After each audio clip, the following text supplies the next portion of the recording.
अस्सलाम वालेकुम, कैसे हैं आप सब लोग। आज हम बनाएंगे एक बहुत ही ज़बरदस्त सी रेसिपी टर्किश कुजीन से, और ये रेसिपी है टर्किश बाइट की। तो यकीनन आपको बहुत पसंद आएगी, ज़रूर ट्राई कीजिएगा। बहुत ही आसान रेसिपी है।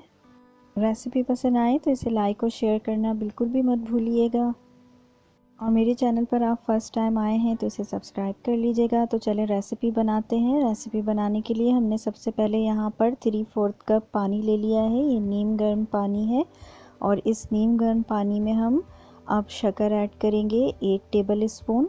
साथ ही हम इसके अंदर नमक ऐड करेंगे 1/4 टीस्पून। ये देखें 1/4 टीस्पून है ये, इससे मैंने नमक ऐड किया है। शक्कर और नमक आप थोड़ी बहुत कम ज़्यादा कर सकते हैं। इसके अलावा हम इसके अंदर इंस्टेंट यीस्ट यूज़ करेंगे आधा टेबल स्पून। तो ये मैंने आधा टेबल स्पून ऐड कर दिया है इसके अंदर। और इसके साथ ही हम इसके अंदर आधा टेबल स्पून ही कोई सा भी ऑयल शामिल करेंगे। मैंने यहाँ पर ऑलिव ऑयल शामिल किया है। इन तमाम चीज़ों को हम मिक्स कर देंगे अच्छे तरीके से, और मिक्स करके इसको 10 मिनट के लिए छोड़ देंगे। वैसे तो ये इंस्टेंट यीस्ट है, लेकिन इस तरीके से बनाने में ये और ज़्यादा अच्छे तरीके से काम करता है। तो 10 मिनट हो चुके हैं। अब इसके अंदर मैं मैदा ऐड करूँगी। तो मैदा मैंने पहले 1 कप इसके अंदर ऐड किया है। इसे मिक्स कर लेंगे, और इसको मिक्स करने के बाद मज़ीद इसमें आधा कप मैदा ऐड करेंगे।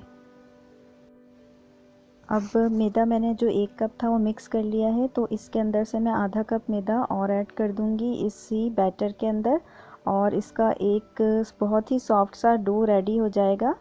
तो हमें बहुत ज़्यादा टाइट या सख्त डो नहीं बनाना है, और हम स्पैचुला की मदद से ही इसका डो रेडी कर लेंगे इस तरह से। और ये काफ़ी स्टिकी है, तो इसके ऊपर अब हम थोड़ा सा ऑयल और शामिल करेंगे ताकि ये अच्छे तरीके से मिक्स हो जाए। तो देखें, मैं इसके ऊपर आधा टेबल स्पून के करीब ऑयल और शामिल कर रही हूँ, और इसे दोबारा स्पैचुला से हम मिक्स कर देंगे। चारों तरफ जो ये लग गया है इस बोल के ऊपर, उसे साफ़ कर लेंगे, और इसको मिक्स करके अच्छे तरीके से फिर हम इसे किलिंग शीट से कवर करेंगे।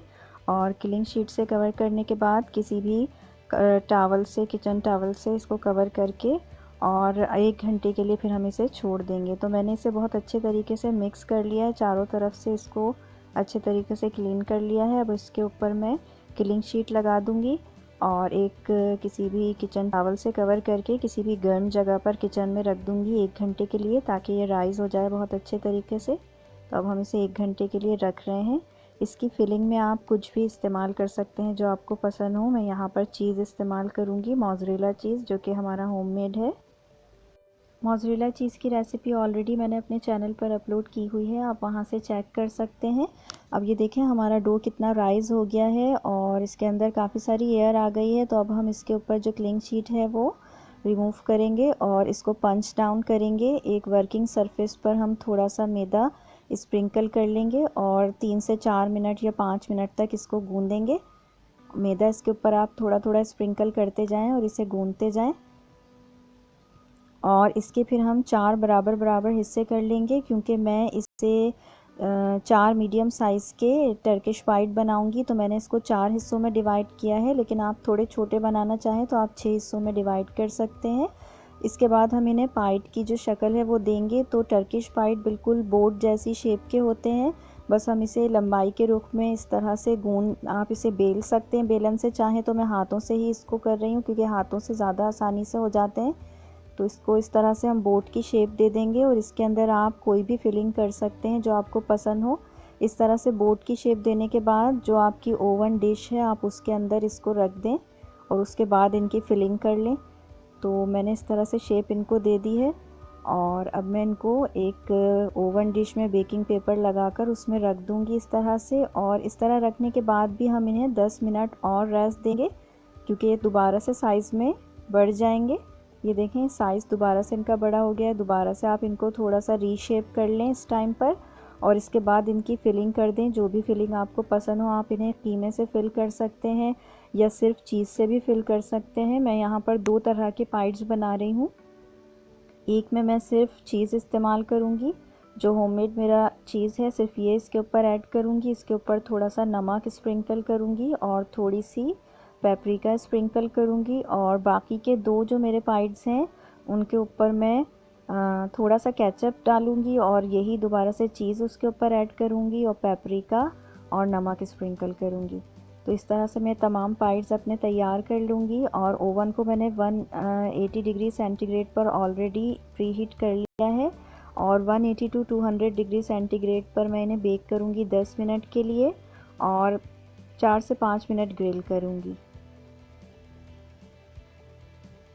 और ये 2 टर्किश पाइड हैं जिनमें हमने टमाटो केचप फिल की है अंदर थोड़ी सी और ऊपर से चीज़ ऐड किया है। अब हमने प्री हीटेड ओवन में इन पाइड्स को बेक करने के लिए रख दिया है। और ये देखिए हमारे बहुत ही ज़बरदस्त से टर्किश पाइड रेडी हो गए हैं। ये थोड़ी सी छोटी डिश थी तो आप थोड़ा दूर करके रखिएगा, बड़ी डिश में थोड़ी छोटी डिश थी तो एक दूसरे के काफ़ी हद तक करीब आ गए हैं राइज़ होने के बाद। और ये देखिए कितना सॉफ्ट बना है, बिल्कुल भी सख्त नहीं है, बहुत ही मज़ेदार है। और मैं इसको आपको तोड़ कर भी दिखाती हूँ कि इसके कितने अच्छे स्ट्रिंग्स बन रहे हैं। ये वही हमारी होममेड चीज़ है, मोज़रेला चीज़ जो हमने घर में बनाई थी। और आप इसके स्ट्रिंग देख सकते हैं, बिल्कुल बाज़ार जैसी है, बल्कि बाज़ार से भी ज़्यादा मज़ेदार है। इसमें कोई केमिकल्स वगैरह नहीं है। तो ज़रूर इस रेसिपी को ट्राई कीजिएगा। और चीज़ की रेसिपी की लिंक जो है मैं आपको डिस्क्रिप्शन बॉक्स में भी दे दूँगी और आई बटन में भी आपको मिल जाएगा। रेसिपीज़ को ट्राई करते रहें, डिस्क्रिप्शन बॉक्स को ज़रूर चेक किया करें। आपकी कोई भी क्वेरी हो आप इसे कमेंट बॉक्स में मुझसे पूछ सकते हैं। अपना बहुत ख्याल रखिएगा। अल्लाह हाफ़िज़।